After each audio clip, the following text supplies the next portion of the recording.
Hey, good morning, fellow YouTubers.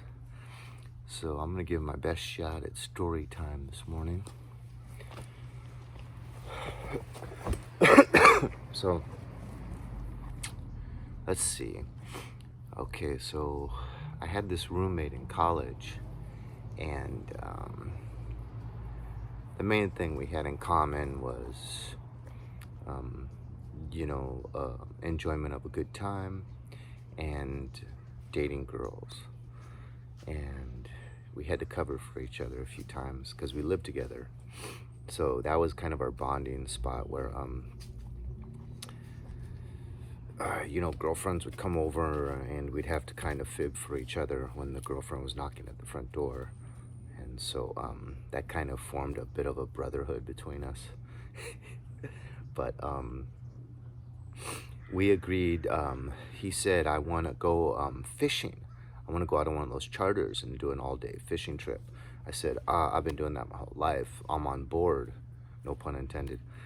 Let's do it. So he said, okay. And then he called me like a day or two later and he said, hey, if you don't mind, I'm bringing this good friend of mine. I was like, no, of course. So he and I had a lot in common. One was motorcycles. We'd always rode inline 4-cylinder Japanese racing type motorcycles. And the other thing was, fishing, surfing, girls, partying. So they were good friends. And then I met him, and actually he became a better friend than my roommate mainly because of surfing and pursuing girls. So, but mainly surfing. So we really hit it off. Really high energy guy. Really, always pretty much at least 90% of the time very happy. But that 10%, he was a bear.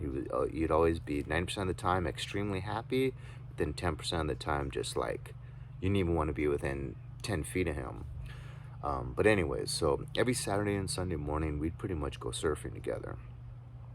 And let's see, when we first met, I did have a motorcycle, but it was my old 900 Ninja, the first motorcycle I started traveling up to San Francisco on.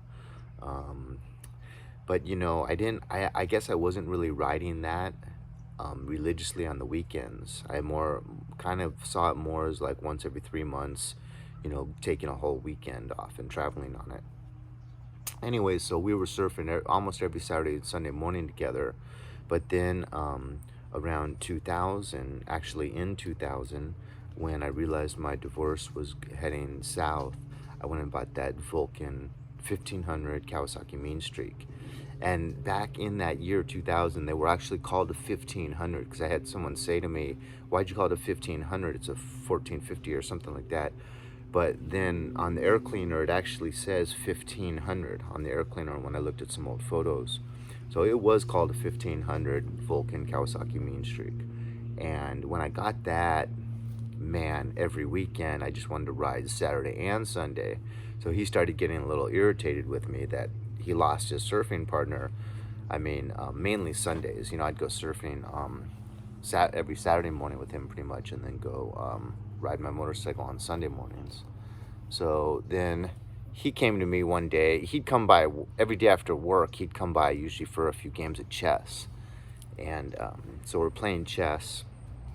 And he said, if you could get any motorcycle right now, I didn't know he was gauging me, but he was like, if you could get any motorcycle right now, what would you get? And I said, they just started coming out, not the company that makes Indian motorcycles right now, but the company, there's been like 4 since the original company. But in 2000, it was a different company than the one they presently have. And they were not made well, but they looked good, and the engines were getting big. So I said, if I could get any motorcycle right now, I'd go get an Indian Chief, an Indian Scout, or no, the Roadmaster, I guess, the one that had the Indian on the front fender. Had to get that Indian on the front fender. That's like the most nostalgic, coolest part of an Indian, in my opinion. So he just socked that away. I didn't know what he was planning. So he had come into a little bit of money and he was planning something. So I didn't know. He went out and bought an Indian Chief silver, just beautiful. No, no saddlebags, but a nice big nostalgic windscreen. So he got that, and we started going out on weekends a lot. And then we agreed to arrange a 3-day weekend. We had, I think it was like Memorial Day or something. So for a 3-day weekend, we agreed to go out north to the Mojave, go all the way up Owens Valley, up into the pass that takes you up to, we were going to go to Yosemite, and then from Yosemite go down into Death Valley and home. So we did that, and it was great. But this friend of mine, he was addicted to smoking cigarettes, and he always smoked between, depending on how his addiction was going, he'd average 1 pack a day. He went through periods of time where he actually smoked 2 packs a day. And he was one of those guys that sometimes would chain smoke. So one cigarette's coming down to the bud, and he would light the new one off the old one. And I'd seen him do that like consecutively, back to back to back. After we would surf, we would get out of the water at El Porto in South Bay, and we would watch the waves for usually a good half an hour, and then go get breakfast or whatever. But I'd have sometimes a friend with me that didn't know him, and after we left him, they'd always say the same thing. My gosh, how does that guy survive the amount of cigarette smoking he does? Especially after, like an hour or 2 hours of, physical activity, surfing, to get right out of the water and just start chain smoking. But the problem is he couldn't really go more than 15 or 20 minutes riding without having to pull over and smoke a cigarette. Sometimes one wasn't enough. And then he also, on top of that, had to smoke pot every like hour to 2 hours. You couldn't go more than 2 hours without getting high. So just the amount of time on the side of the road waiting for him to fill his veins with nicotine and THC or TCH, whatever. I always get those two mixed up. It was a bit of a drain, because every gas station afterwards he'd have to wheel his motorcycle off to the side and get that nicotine fix.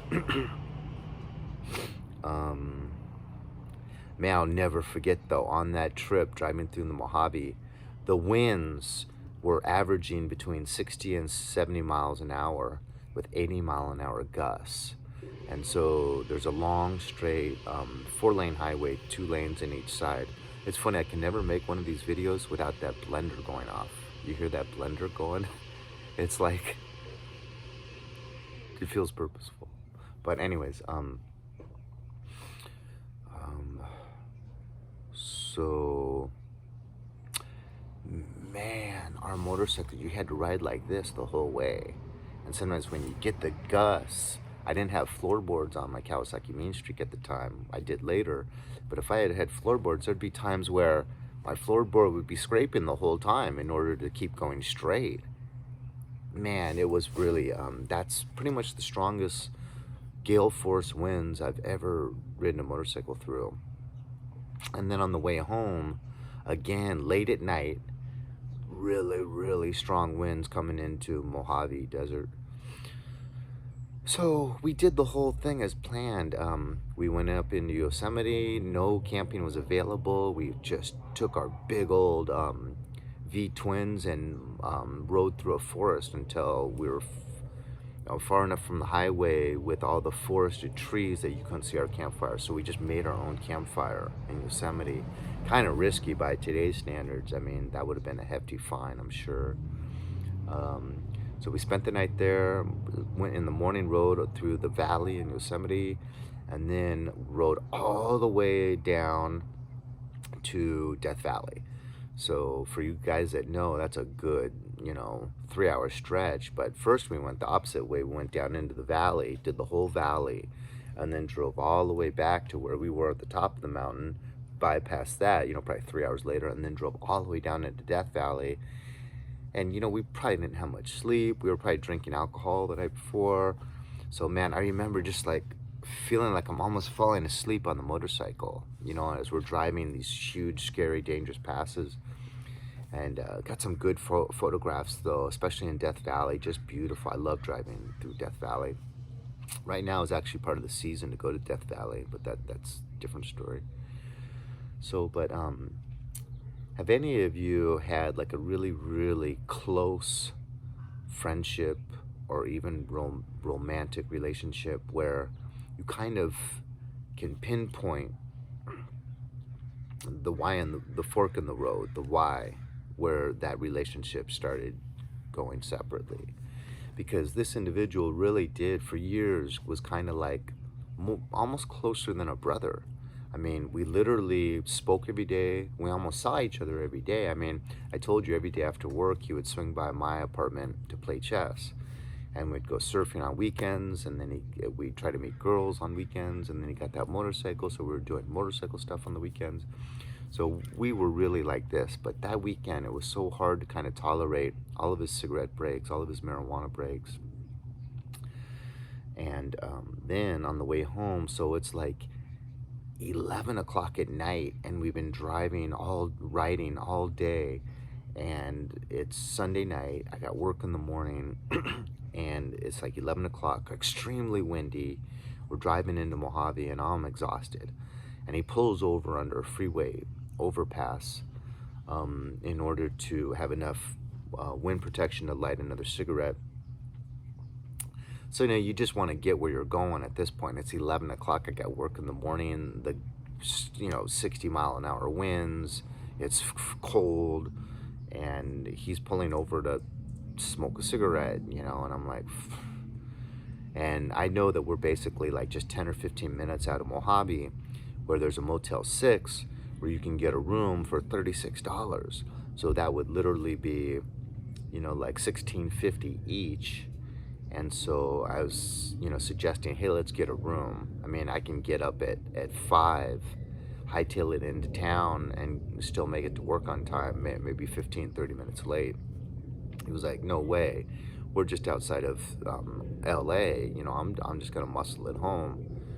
And it's like, we put in way too much mileage this weekend. I mean, definitely 3-day weekend, much more than probably 600 miles a day.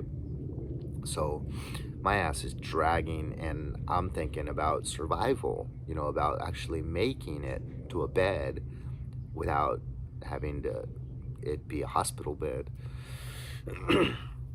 So he was like, no way, I'm not having that. I'm going home. And he's like, we're almost there. And I'm like, from Mojave, dude, it's another 3 hours. It's not almost home. And it's dark. We're exhausted. We could get $16 each. We could get this hotel room and go to sleep within the next 30 minutes. Wake up bright-eyed and bushy-tailed, and throw the leg over the motorcycle and have, a safe ride home and really avoid a lot of risk. No. I'm going home. And so I've kind of always remembered that our relationship was almost never the same. And that was the fork in the road. So, I mean, I hate to judge anyone, but I just saw a new level of self-centeredness, and I hate to use the word, but selfishness. So, all those cigarette breaks, all those marijuana breaks, and then the fair end, like literally fearing for my life and being able to make it home. And he's like, bullshit. It's like, well, I'm kind of having significant concerns, and I have a solution, and just to get back, bullshit. I'm not hearing that. So anyways, we still stayed friends for a couple years after that. But it's kind of weird when you can really see something. And a lot of times that happens with romantic relationships. When you travel with someone, that's when you really see their true colors, and they can't really always put that best foot forward with you anymore because you're living together 24/7 and dealing with, a lot of times just challenging situation after challenging situation. They come in threes. So that's my story for this morning. Hope it was interesting. You guys, if you watch till the end, I really appreciate it. Have a good day. Hit like, dislike, and get out on two wheels. For those of you that can't ride, keep watching. I'll keep trying to post some videos to distract you from not being able to ride, because we're pretty much in that time of year where a lot of people have to drain the fluids and let the bike sit for 4 months or so. Anyways, you guys, have a good day.